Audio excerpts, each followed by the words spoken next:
Hey everyone, it's Tondro. As you can tell by the massive jacket, I am still in Iceland, at least for now. I'm not home just yet.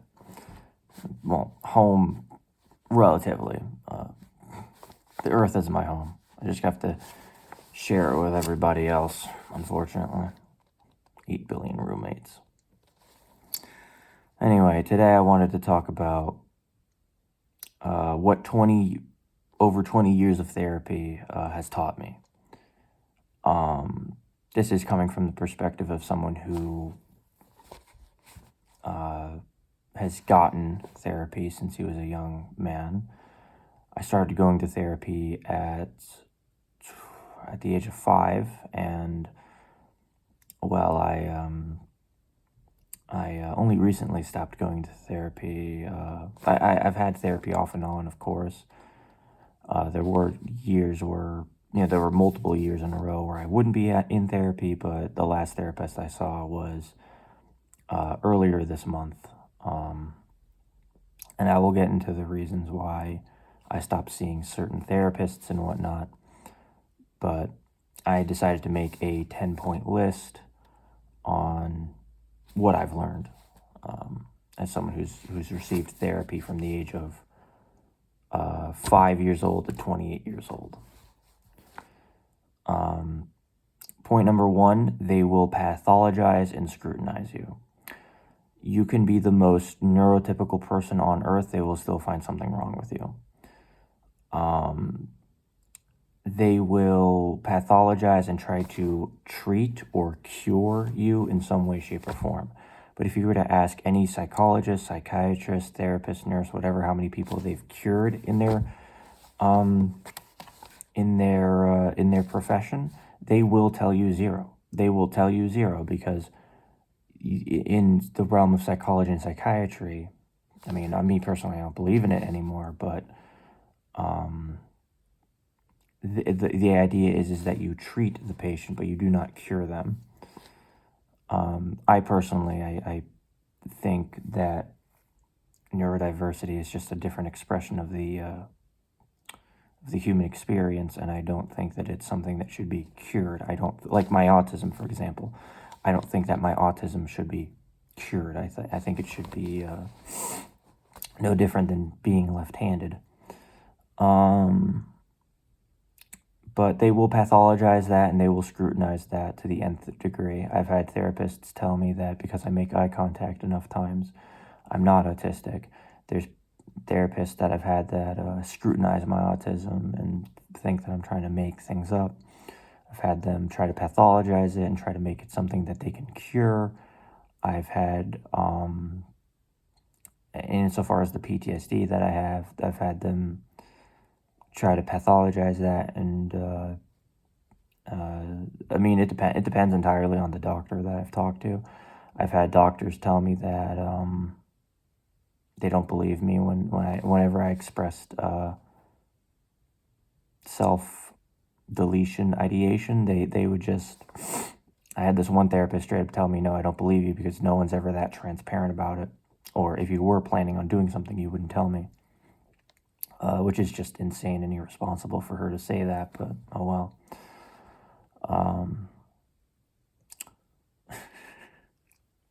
And her name is Dorothy and works at St. Clair's in Denville in New Jersey. Yeah, no, if anyone needs to be fired, it's her. Point number 2, adult versus minor quality. If you are a minor, you are going to have way better therapists than if you're an adult. Because I was in therapy both as a child and as an adult, and people will actually try to move heaven and earth when you're a child, but the moment you hit 17, 18, they do not care. They do not care at all. They will sit there and tell you with a straight face, there's nothing we can do. You're an adult now. Grow up. Blah blah blah. They would. I mean, I noticed that when I was when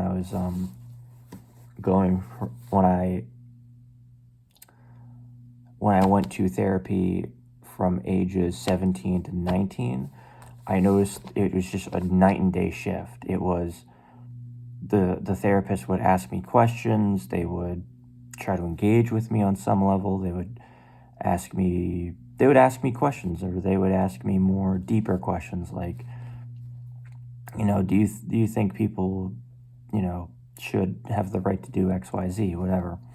They would actually try to engage with me or engage in one of my interests and be like, hey, I never played video games before. What's that like? Things like that. But as an adult, they will not care about your special interests. They will not care about who you are, what your story is. It is night and day. It is night and day. It went from nurturing, and it went from them trying to actually engage with you and try to know who you are as a human being. And as an adult, they're just like, it's very they're very cold. They're very cold. It's like having an emotionally distant relative of some kind that you don't like talking to. That's the only way I can describe it. They were like, how are you doing? Gee, that sucks, or that's great. And then they would kind of twiddle their thumbs and be like, oh, well, I don't think XYZ is important. I don't care about XYZ, whatever. They just wouldn't care. They wouldn't ask me any questions about what my special interests are, what they can do to help. I remember this one time, and this was recent, when I was going to Newbridge earlier this year. In Newbridge and Pompton Plains, these people, the one guy, I told one of the staff there straight up, yeah, I don't believe in psychology or psychiatry. I think it's a BS pseudoscience invented to push pills, and that's what I think it is. I think it's a pseudoscience just invented to make people think they're sick when they're not.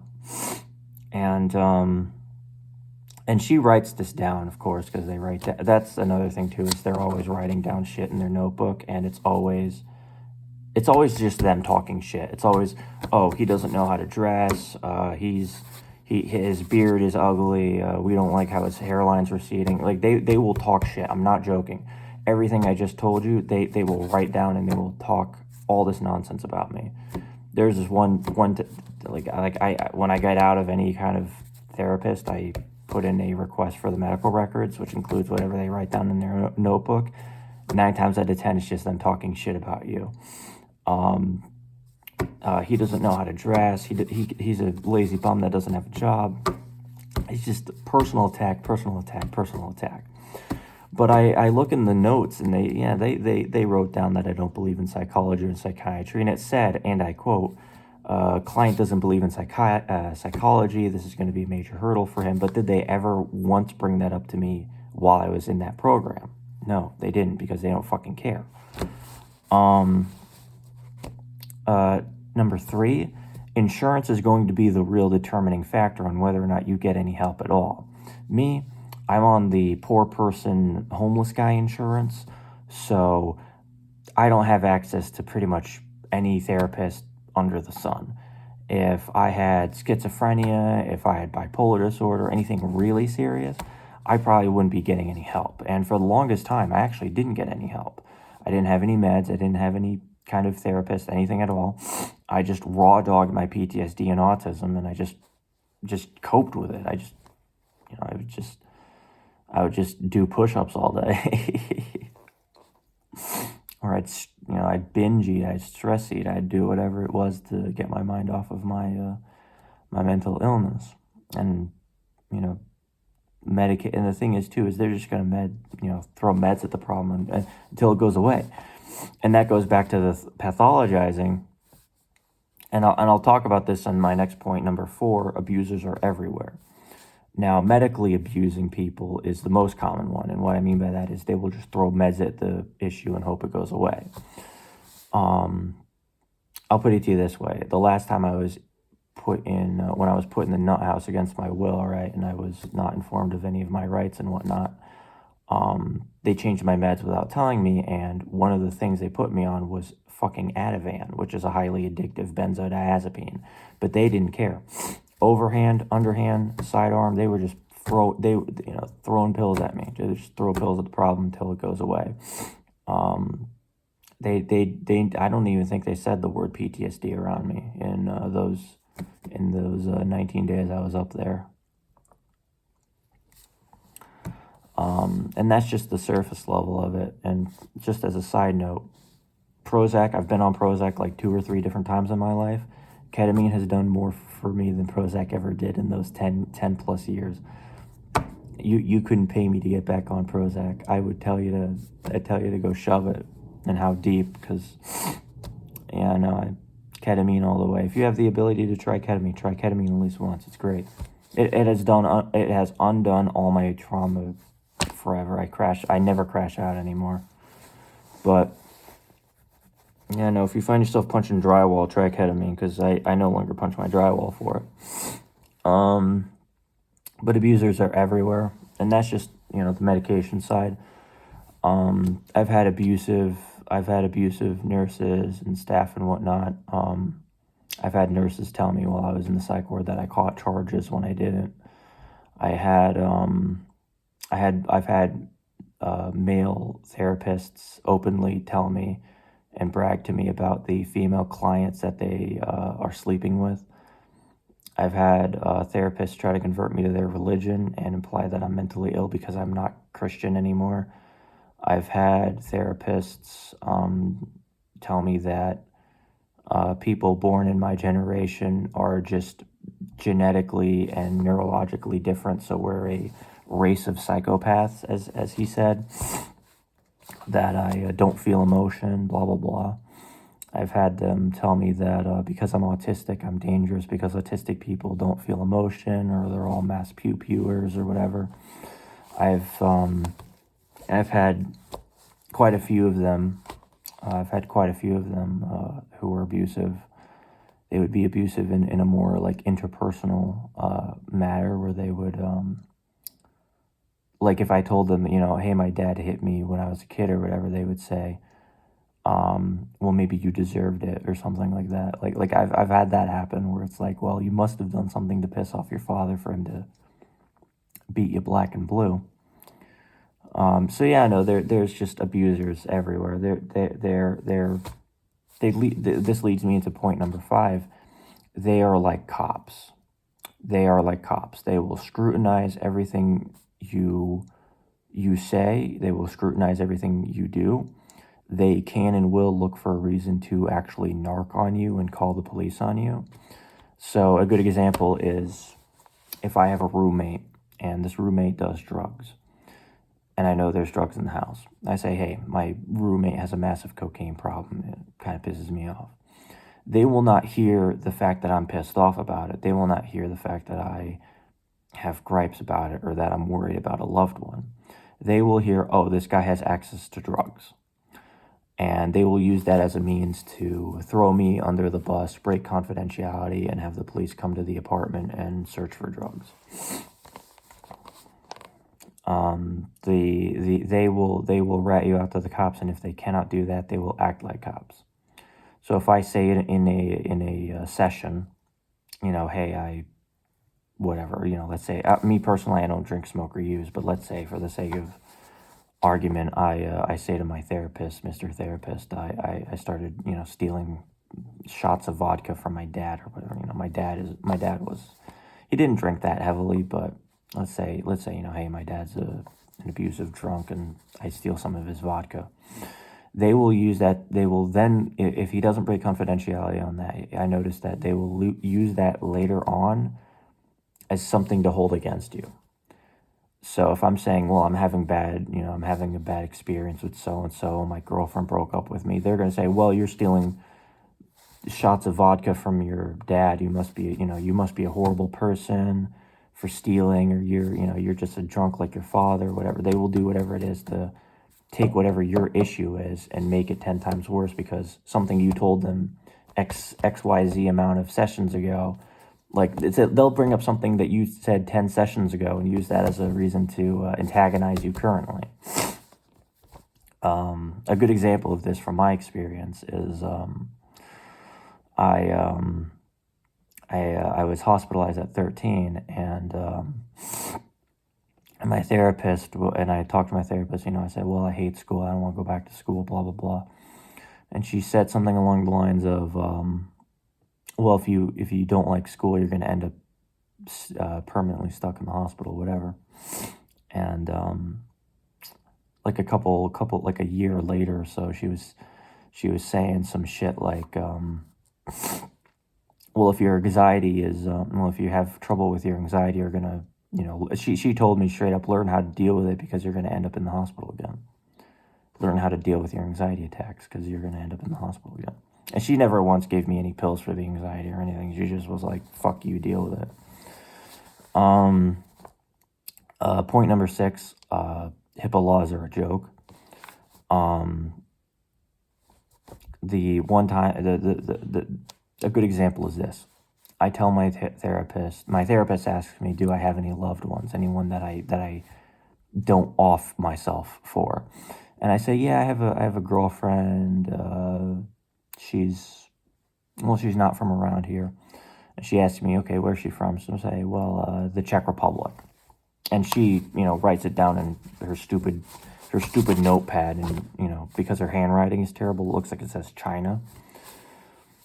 And she then breaks confidentiality because she asks me the hypothetical question of, if you were going to off yourself, how would you do it? And I say, well, firearm probably. And they say, oh, well, he has access to firearms. Even though I never said that I did have access. They just say, oh, well, he mentions firearm, he must have access. Whoosh. So they send not just the fact that I said that to the police, they send everything they've written down about me to the police. And now the police know that my girlfriend is not an American citizen. And because the note looks like it says girlfriend is Chinese, this is a true story. The therapist talks to the PD talks to ICE. And I had, at some point, I had word that DHS was looking for me and my girlfriend. And someone from the local police department asks me straight up, where my girlfriend is from and blah, blah, blah. And if she's a U.S. citizen and where she is, blah, blah, blah. So that's why I don't reach out for help anymore. Like if I have Ian Hero thoughts and I have thoughts of harming myself or others, I don't talk to anybody. I don't reach out for help. I take a glass of water and I toss it back like a shot of vodka because I know that reaching out for help is going to put my life and my freedom in jeopardy, and the life and freedom of of other people in jeopardy. I guarantee you that, if my mom like, let's say my dad was a cokehead or whatever, a good example actually is my dad is going through dementia. He's losing his fucking mind. And I tell the doctors that too, and they didn't believe me, oddly enough.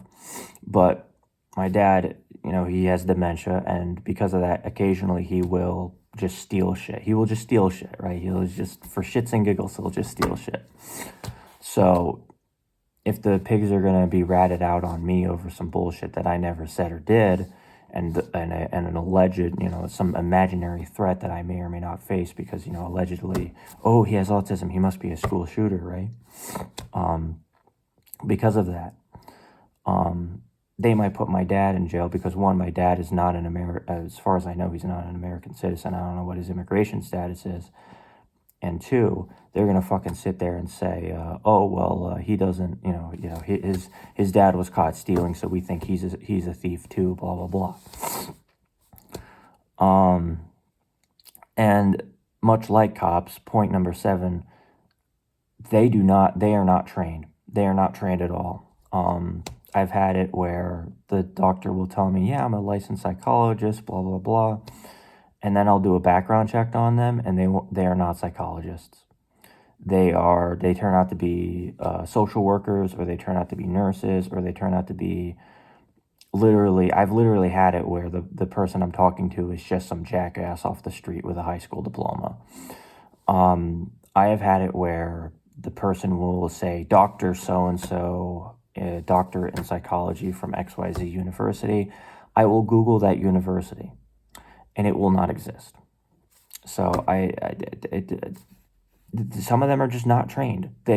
I hate to say this, but if the last person I did a background check on, she was a therapist and she did have a master's degree, but at the same time, she did not dress the most professionally. She had big ass gauges, about yay big, and she had visible tattoos on her. She looked like some girl I would see at Warped Tour.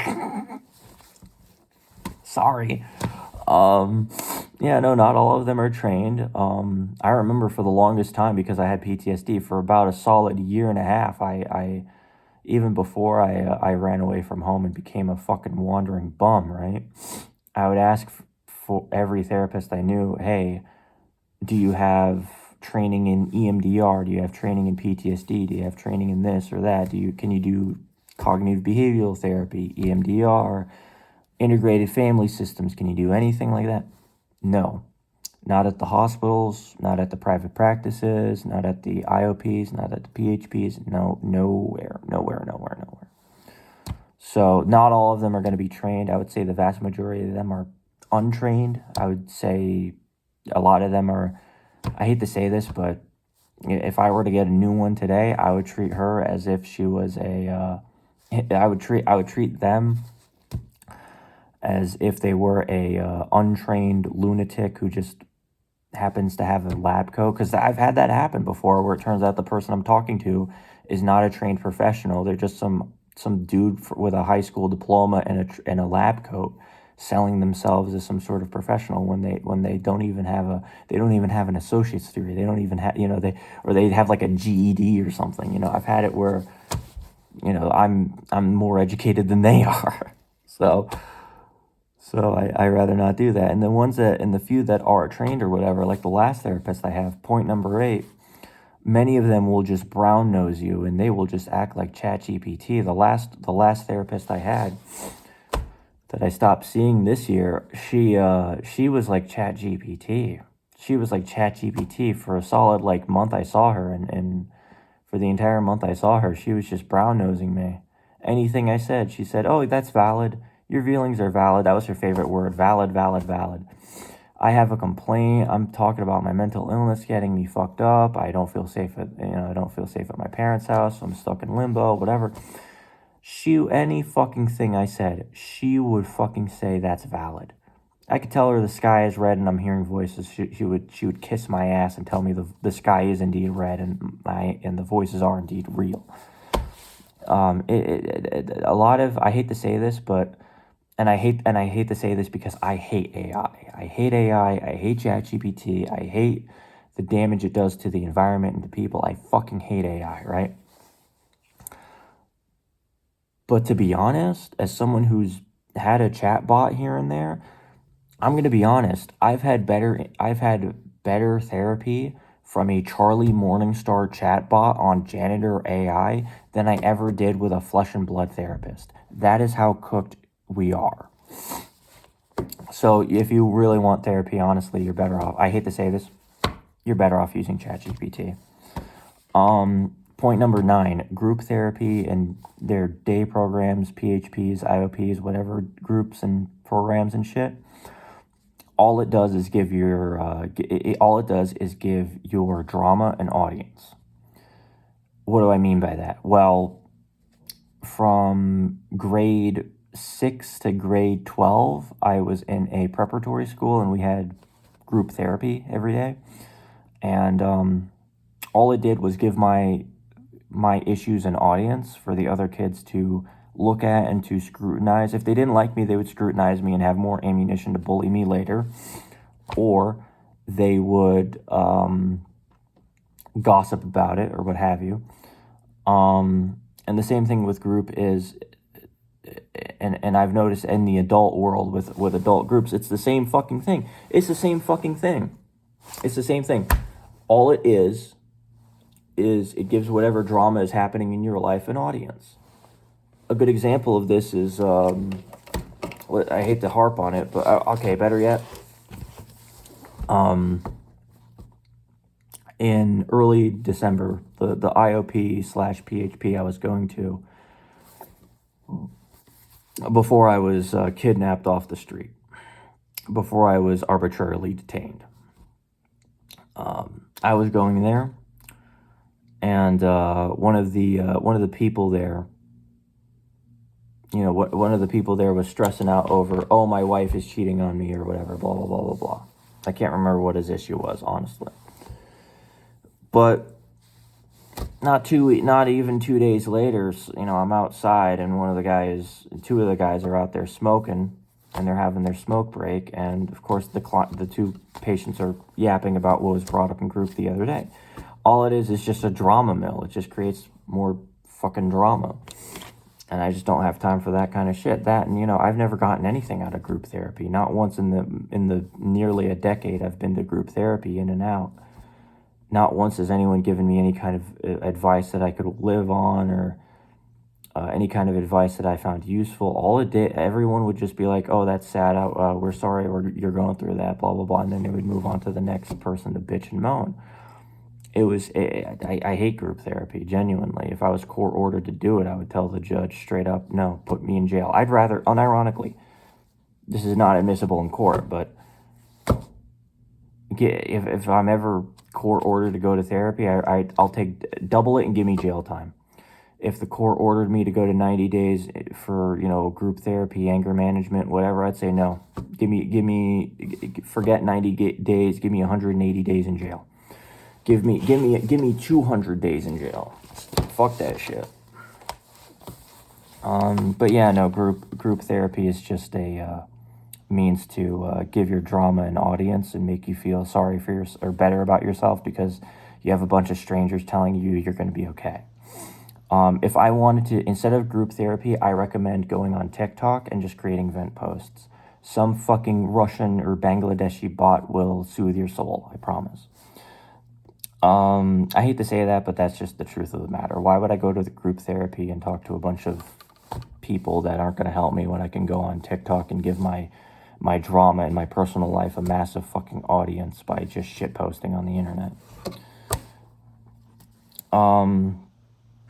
Number 10, and this is the most important part. You're going to do all this by yourself. What do I mean by that? Listen, every single thing I've ever done, be it getting on food stamps, be it getting over my PTSD, the ketamine treatment, all of that I did by myself. Not a single doctor, therapist, social worker, counselor, priest, rabbi, it does not matter. Not a single fucking person other than me has helped me get to where I am. I have seen hundreds of different doctors of many different professions. I've seen dietitians, sleep pathologists, psychologists, psychiatrists, gastroenterologists. Nobody helped me but me. I'll put it to you this way. For the longest time, I was obese. I was over 300 pounds. Do you know how I got... The only person who had me lose weight is me. And I didn't do it through diet and exercise. I did it the old-fashioned way. I just stopped eating. And for like a solid year, give or take a year and a half, I just would water fast every couple of days, and I would have a maximum caloric intake of about 700 calories. I ate fucking nothing. I lived off of water and air. And that's how I lost all my weight. The ketamine treatment, all I did was harass my insurance company until I got approved for ketamine, and I just did my ketamine, and I went through it, and I'm much better for it. I'm much better for it. So if you're struggling with an addiction, that's on you. If you're struggling with PTSD, autism, depression, whatever, it's on you. It's entirely on you. And a bonus point is a lot of your issues are because you're poor. It's a lot. I hate to say it. Every issue you're dealing with right now probably is because you just don't have enough money. I hate to tell you that. I hate to say that, but that's just the nature of capitalism. That is how insidious the world is that we're living in. A good example is there was this guy at one of the group programs I ended up at who is pretty obviously schizotypical or schizoaffective or something like that. He was a loner. He did not he hated being around people. He despised the fact that he had a roommate, and he had a roommate because he was in basically public housing that was given him by the government, because prior to that he was homeless. And he hated the fact that he couldn't live alone. He hated the fact that he had to live around other people. And I'm thinking to myself the entire time, his issues, if he was in a different tax bracket, his issue was not, he would not have an issue. If he was making, $70K a year or whatever, he could rent out his own apartment and live alone as a loner in his apartment. Or if he was making 100K, if he was making 700K a year, he could buy his own plot of land somewhere in rural buttfuck nowhere in Nebraska and build a cabin on it and never have to speak to another human being ever again. All of his issues was because he was poor. He's not poor because he's mentally ill. He's mentally ill because he's fucking poor. And moreover, like, a lot of the people that were at that program, specifically in Newbridge, a lot of them were old people. They were all older, and it skewed very old and very female.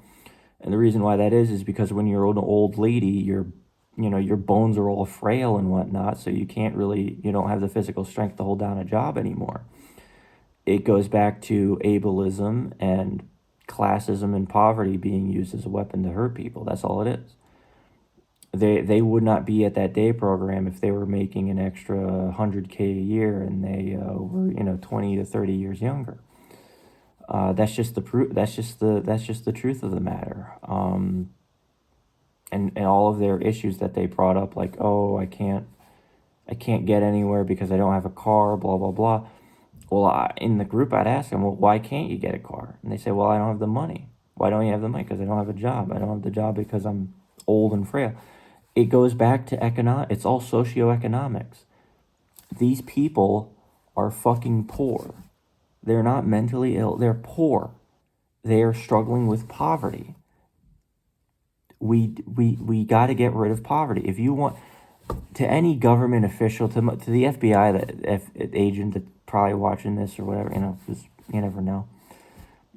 My FBI agent going through my phone looking at all the furry porn. Dear FBI agent 1, I hope you also enjoy all the furry porn that I have. I hope you are a huge fan of Crystal and Renamon as I am. And point number 2, if you want to get rid of all this shit, if you want to, lower the self-unaliving statistics, get rid of the male loneliness epidemic, if you want to, get rid of the income inequality between men and women, if you want to get rid of the mass pew-pewings, or you want to get rid of MAGA, you're going to have to get rid of poverty. You're going to have to do something about poverty. Sorry, not sorry. Every single issue that we have that Americans are dealing with is because poverty has been weaponized and poverty is hurting people. Life expectancy is going down, crime rates are going up. That's because of poverty. That is because of poverty. If you want to get rid of the homeless or whatever, all you got to do is build giant mass housing structures like they did in the Soviet Union. Sorry, not sorry. If you want to get rid of all the mentally ill people, someone like me who's mentally ill and homeless, you don't have to give me a house. You could just decriminalize sleeping outside, and I can find myself a quiet spot in the woods and build my fort there. I'm thinking for the new year, that's going to be my New Year's resolution, is build a more permanent fort in the woods. And if they tell me to take it down, I'll say, well, that's not mine. I don't know whose it is. It was here when I got, it was like this when I got here, whatever. And the thing is the same thing with everything else. If, if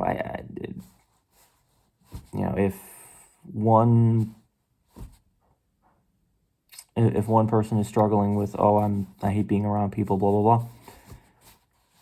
If he wasn't living in poverty, if the government actually did something about poverty, he wouldn't be around people. And just as a side note here, there's this one guy at some point, I don't remember which group or program I met him in, but he was always complaining about, man, I hate going to these group things. I hate this therapy shit. I gotta stop coming to these, whatever. I never once was court ordered to go to any of it, so I could have left at any time. And the thing is all the issues that you deal with from your therapist or from your group therapy or whatever, it comes from you reaching out.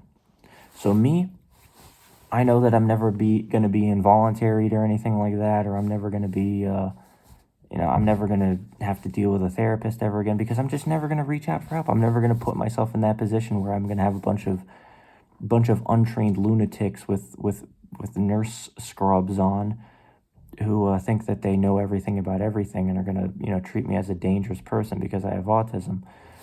I'm never going to deal with anti-autistic stigma ever again because I'm just not going to talk to the people who have that. If, and I hate to say this, but I guarantee you in 20, not even 20 years, probably in 20 months, we're going to be living in an America where roaming bands of police officers that are accompanied by like psychologists or like nurses or like mental health screeners of some kind, social workers, whatever. They're going to be walking around the street. They're going to be going all, block to block, door to door, walking around in like your local convenience stores and your libraries and anywhere else the homeless might hang out. And they're going to racially profile you. And I've seen this happen once or twice to black people in my neighborhood. They're going to bring out a social worker and they're going to say, well, are you mentally ill? Are you hearing voices, whatever? And if you say, hey, I don't want to talk to you, I want to, I invoke the fifth, and I want to talk to my lawyer, whatever, they're going to say that, oh, he's crazy, and then they rough you up and they throw you in a psych ward. It's the same. It's the same shit that really happened to me. Same thing. I mean, me, if they did that to me, I'd just say, no, I'm perfectly sane. I hold a job at the job factory, and I'd lie to them. I'd lie to them because everyone's lying about everything all the time, and that's just the end of it. And the thing is it's a case of show me the man, show me the crime. So if you have let's say you have a Free Palestine sticker on you, they're gonna say, oh, he supports Hamas. If they search your house and they find a knife block in your kitchen, which is kind of something you would expect to find in a kitchen, they will say, oh, he had knives in his house. And then the next thing you know, you're going to have cuffs on, and that'll, then you're spending 2 weeks separated from your family, and they're not going to know where you are. So as far as I'm concerned, there's no such thing as free. You're only as free as you're allowed to, as free as the local law. You're only free when there's no police within earshot of you. I hate to say it, but that's just how it is. You're as free as Uncle Sam wants you to be. From my personal experience, I don't have if I end up getting put in again, oh well. But I know it's not going to be anytime soon because if they ask me, hey, are you hearing voices, blah blah blah, I'm going to say no. And the thing is, too, is you can say no to all those questions of, no, I'm not hearing voices, I'm not a danger to myself or others, I wish to be let go, whatever. You can say all that. They're still going to throw you in because that's what they did to me when I said I wasn't hearing any voices. So next time someone tries to psychoanalyze me, I'm going to say, I'm going to say no to everything. And if it does end up with me having to have another commitment hearing, I'm going to tell the judge, hey, Your Honor, I'm not hearing this, da. I'm going to fight it out in court. And on top of that, I'm going to say, hey, listen, I was not charged with anything. I should not live in a country where I can lose multiple days of my freedom without any charges. I wasn't given any phone time. My family doesn't know where I am. Blah, blah, blah. There's no reason for you to keep me here. You have no justification for keeping me here. This is a violation of my due process, et cetera, et cetera, et cetera.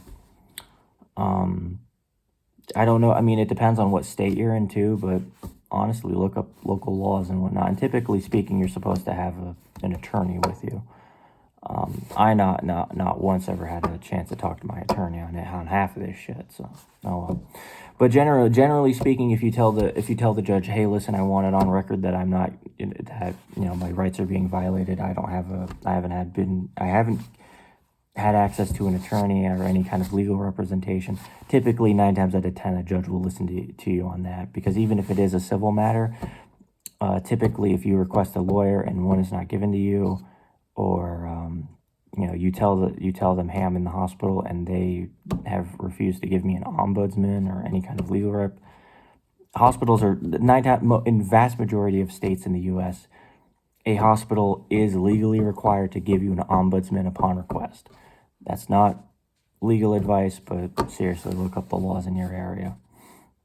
And record everything. Record everything. Hold these people accountable. Record everything. Get FOIA requests for the body cam. Get notes from like a medical record request. Record it on your cell phone. The whole 9 yards. Record everything. Record everything. Anyway, that's about all I gotta say. Peace.